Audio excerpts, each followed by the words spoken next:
talk about white supremacy with your family and your children?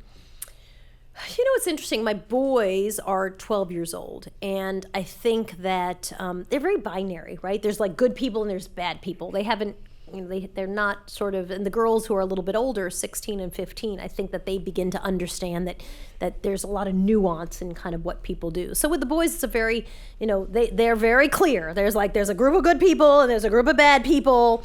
We were having a conversation today. We were driving in the car and we were talking about heroin addicts. And my son actually was asking, was there ever a time when racism was a positive?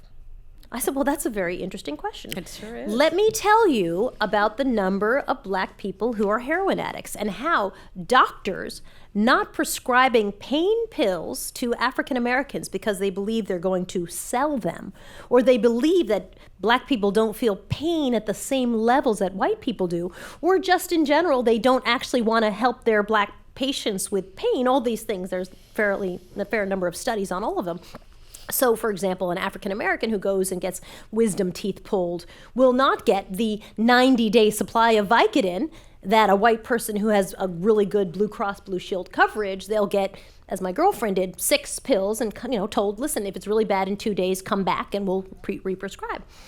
They have saved black people from the epidemic that is the heroin epidemic, right? Because they're not getting access to pain pills. We know that the number of pain pills you have helps correlate to whether or not you become addicted to opioids.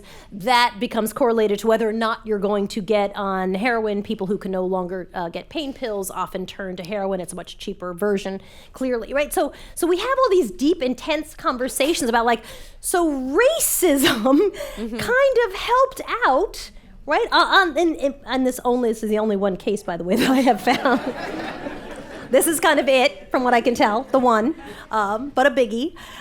So I think that they are very binary. Like, racism's bad, except in this one thing where maybe it kind of had these unintentional consequences.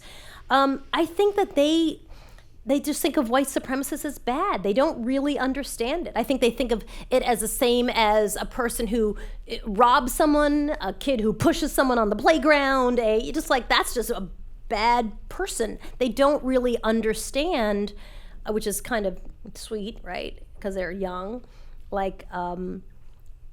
all the effort and intention that goes into I think the psychology of trying to make people believe that other people are lesser. I just don't even think they can wrap their heads around that part of it. They just think there are some people are bad and there are other people are good, and that's kind of the way the world works.